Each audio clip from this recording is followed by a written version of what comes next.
Hi, I'm Robert Gary, Executive Vice President of Norco. I want to talk to you a little bit about success and leadership today. You know, there's no path that's exactly perfect for anyone. But you, during your high school career, you sort of have the opportunity with a blank canvas to pick where you go. You have some thoughts about what might be a great path, and all we would advise you is to probably lean into a couple of those. If you have things that excite you, sign up for those type of things. If you have classes and studies that excite you and motivate you to do great things and you want to put your time and energy towards it, sign up for those type of items and then dig deep. Go to self-study, teach yourself everything you can about it, because as you work towards mastery, you become more and more valuable over time. You know, you get the opportunity as you crest through high school and go on to the next venture, and you get to build all these skills and the opportunities come. And the more doors you can open, the more vast your opportunities will be, obviously. But you begin to build that stack of skills right in high school. You make some decisions, you take particular classes, you have emphasis and focal points, and you become good at something. And you become great at something. And potentially, you become an expert at something. Hi, I'm Wade with Norco.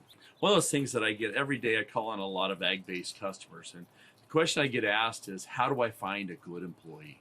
Where do I find them at? Is there a school? Is there a list? How do I get on that list? What is it? And I tell them, I says, get a hold of your local FFA chapters and shops, because I truly think that the skill set that the FFA organization and the ag programs teach is very vital to what an employer is looking for today. We're looking for somebody that shows up to work on time, that is dependable, has a skill set to learn, is not afraid of getting out of their comfort zone. Where do we find those? We find those in the FFA organization. So we look at some of those things that the employers are looking for, but where do those experiences come from in the FFA side? Well, let's start the first one in the classroom and in the lab. There's a lot of different programs that your advisors are teaching that you can grasp onto and take part of, from science classes to hands-on welding, technical type programs, horticulture, floral designs. A lot of things are happening in the classroom and also in the labs that you can take part of that will make you a viable employee straight out of high school. So you need to kind of decide on a career path. Who do I want to be when I grow up? It's very, very important so you don't waste your time and money. There's a lot of classes you can take in high school, prerequisite classes that'll help you gain inexpensive credits. So take advantage of those programs. There's no need to go to school without having a career path and a decision of where you want to go and who you want to be. So that's the first step you have to do, is make that decision of that career path. How do I get involved?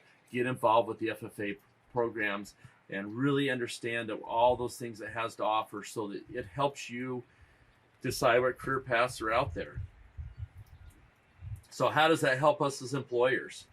We look for those leadership skills. We want people to grow within our companies and become our next leaders, our next managers, our next chief executive officers of our companies.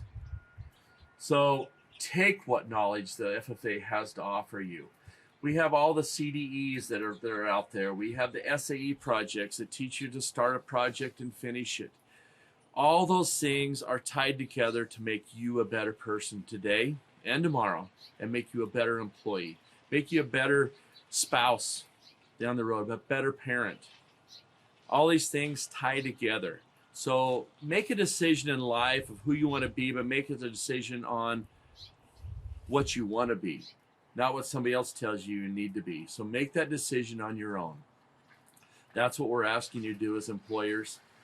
Take those skills and grow and become that better employee.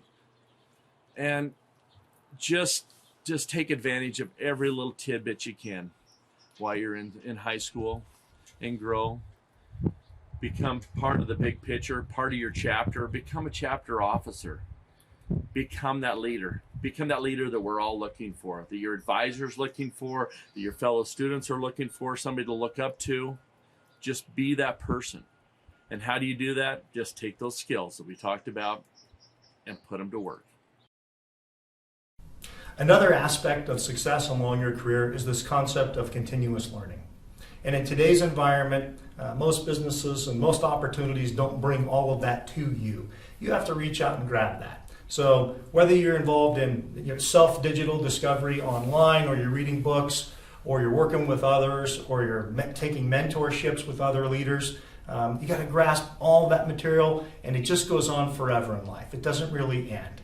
You learn one topic, you master it, you go to the next, and by the time you're mid-career, you might have mastery of 5 or 10 different things. And then you kind of shift gears a little bit and move into that concept of being the leader. And along that path, you're working with others, and you're learning how to get a group of people to chase a common vision. Because at the end of the day, true leadership is painting this big, broad picture of where everybody needs to go to be successful. And how do you get everybody inside of that boat with you, above you, behind you, to row in that same direction so that you achieve the common goal. Thank you very much for your time, and I wish you all the best in your career.